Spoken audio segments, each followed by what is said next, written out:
बताने के लिए, अपनी लापरवाही बताने के लिए राजस्थान के शेड्यूल कास्ट साहब को यह संदेश न जाए कि सरकार कितनी होशियार है कि 4 दिन पहले इस एक्ट को पास कराने के लिए राज्यपाल महोदय से जबरदस्ती दस्तखत करके इस हाउस को बुलाया है। ये हाउस को 4 दिन का समय क्यों दिया गया?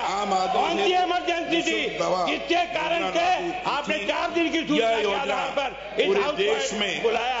आपकी गलती, प्रशासन की गलती, आपके डिपार्टमेंट के सोए रहने के कारण इतना बड़ा कानून जो राजस्थान केंद्र सरकार ने राज्यसभा से और राज्यसभा लोकसभा से 12 दिसंबर को पास कर दिया था, उस कानून की अवधि 25 तारीख लास्ट आने के कारण से आप अपनी जेब बिठाने के लिए इस कानून को 24 तारीख को लेकर के आ रहे हो और उस दिन पास करा रहे हो।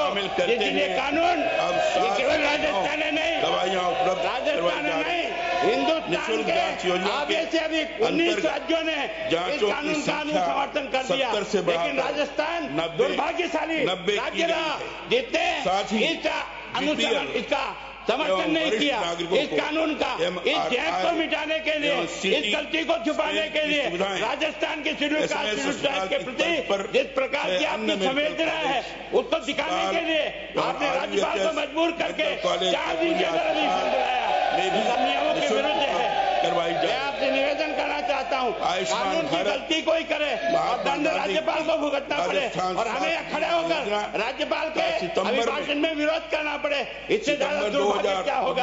राजस्थान की सरकार की निर्लज्जता के कारण से, राजस्थान सरकार की गलती के कारण से समय पर इस कानून को रेक्टिफाई कराना था, आप कानून समर्थन देना था। उसकी गलती को मिटाने के लिए आपने राज्यपाल जैसे इस सम्मानीय पद का जो अपमान किया है, मैं और मेरा प्रथम चरण में मैं आप सबसे जयपुर में मिलना, जनता की लापरवाही, सरकार की अनदेखी राज्य में और इस सचिवालय को भी, विधानसभा के सचिवालय को भी प्राप्त हो गया था।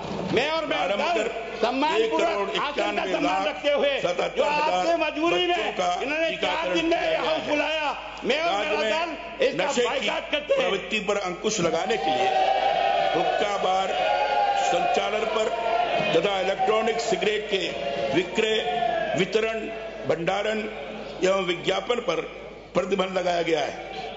हमारे लिए प्रसन्नता की बात है कि हमारे प्रयासों से 60:40 के अनुपात में तृतीय फेज के अंतर्गत राज्य में 15 नए मेडिकल कॉलेज खोलने की अनुमति भी भारत सरकार से लेने में हम सफल हुए हैं।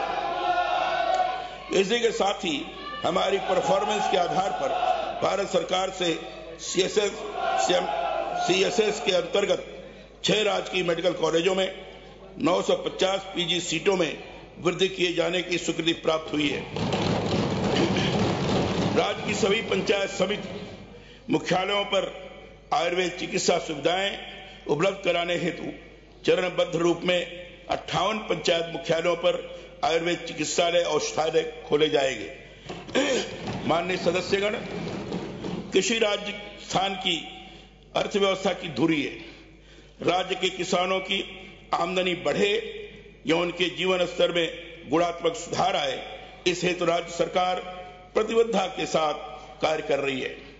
राज्य सरकार द्वारा किसानों के हितार्थ 1000 करोड़ रुपए की कृषक कल्याण कोष का गठन किया जा चुका है।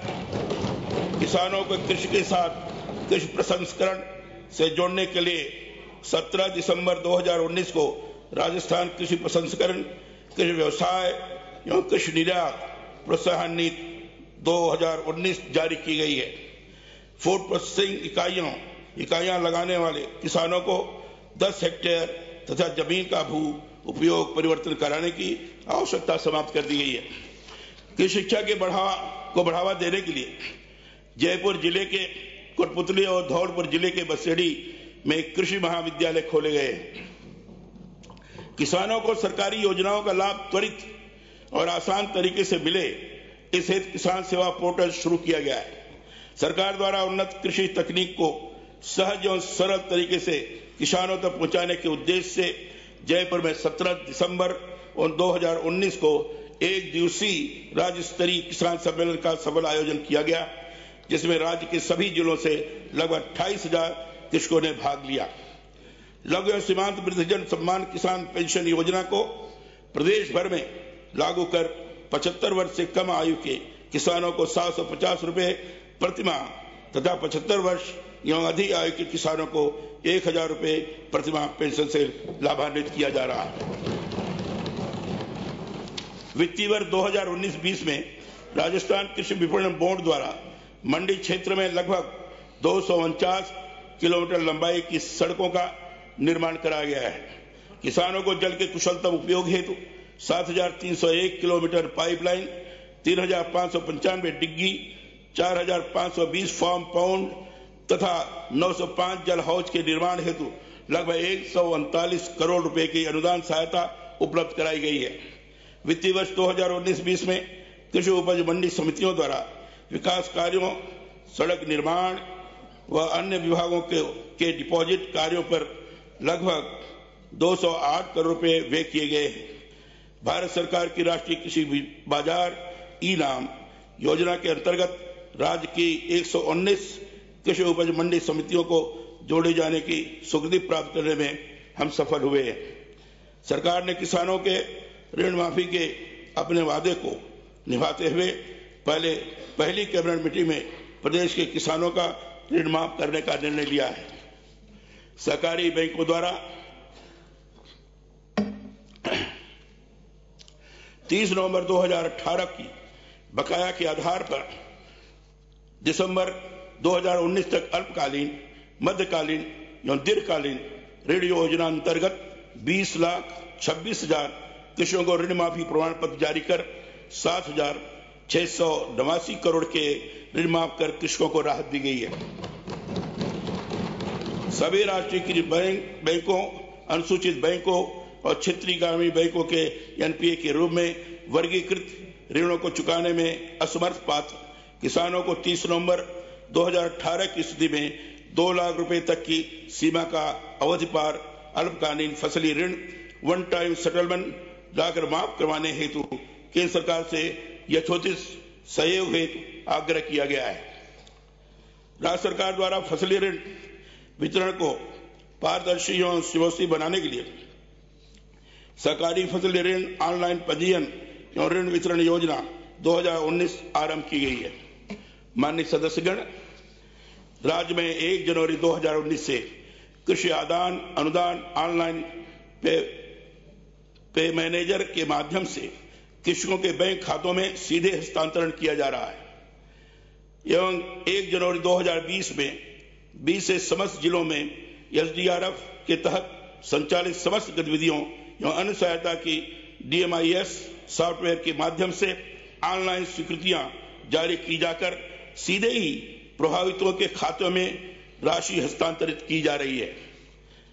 वर्ष 2019 खरीफ फसल 2076 में राज्य के 18 जिलों के 12,943 गांवों को बाढ़ के कारण खराबा होने पर अभावग्रस्त घोषित किया गया है।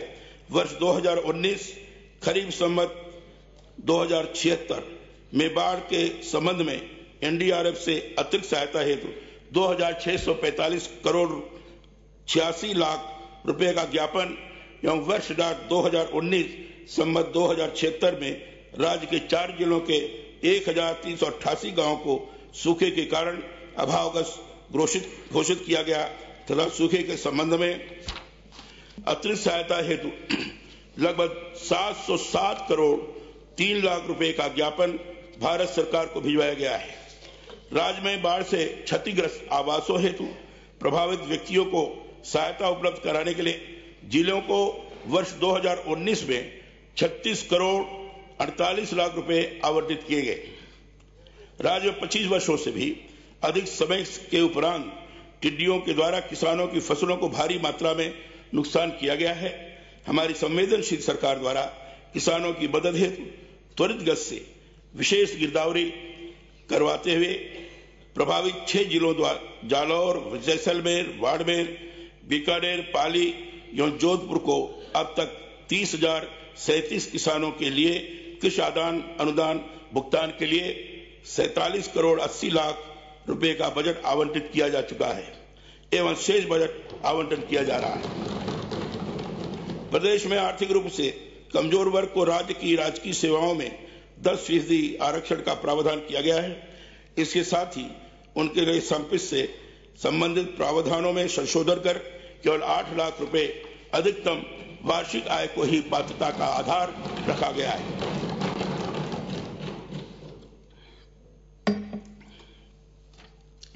राजकीय महाविद्यालयों में इसी सत्र से प्रवेश में अति पिछड़े वर्गों के लिए 5% एवं आर्थिक कमजोर वर्गों के विद्यार्थियों के लिए 10% आरक्षण का प्रावधान लागू किया गया है। राज्य में 55 वर्ष एवं अधिक किंतु 60 वर्ष से कम आयु की विधवा, परित्यक्ता एवं तलाकशुदा महिलाओं को दी जाने वाली पेंशन राशि 500 रुपए से बढ़ाकर 750 रुपए किए गए हैं। वृद्धावस्था पेंशनधारियों की पेंशन में 250 रुपए की वृद्धि की गई है। प्रतिभावान दिव्यांग विद्यार्थियों को प्रोत्साहन देने के लिए मुख्यमंत्री उच्च शिक्षा छात्रवृत्ति योजना प्रारंभ की गई है।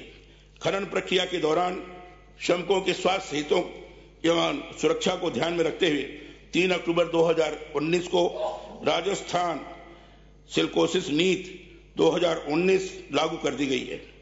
हमारा प्रयास है कि खननकर्ताओं को पाबंद किए जाएं कि वो सारी सुविधाएं उपलब्ध करवाएं जिससे मजदूरों में यह रोग उत्पन्न ही न हो। विशेष योग्यजनों को सम्मान प्रदान करने हेतु संचालित मुख्यमंत्री विशेष योग्यजन स्वरोजगार योजना, अनुप्रति संयुक्त सहायता, सुखद दाम्पत्य, राज्य स्तरीय पुरस्कार एवं छात्रवृत्ति में 8 करोड़ 42 लाख रुपए देकर 4,681 विशेष योग्यजनों को लाभान्वित किया गया। स्वयंसेवी संस्थाओं को लगभग 15 करोड़ रुपए का अनुदान वितरित किया गया है।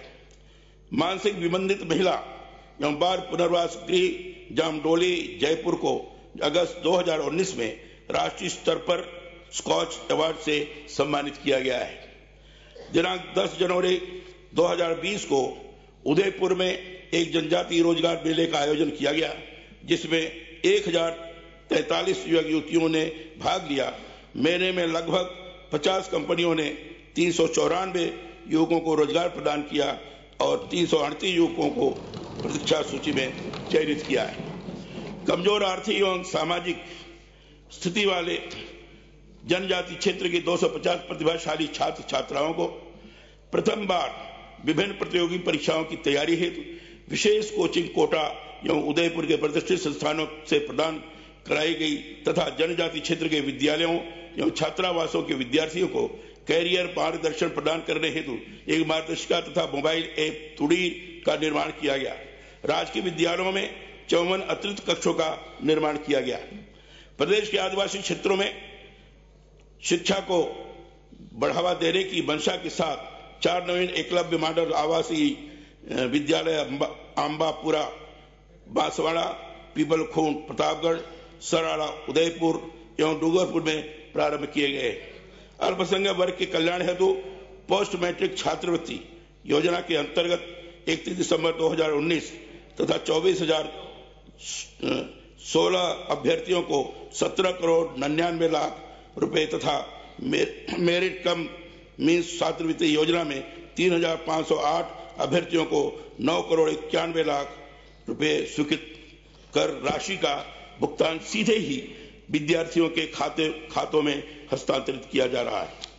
सरकार द्वारा वर्ष 2019 में 6,786 हज यात्रियों को सफलतापूर्वक हज यात्रा करवाई गई है। माननीय सदस्यगण,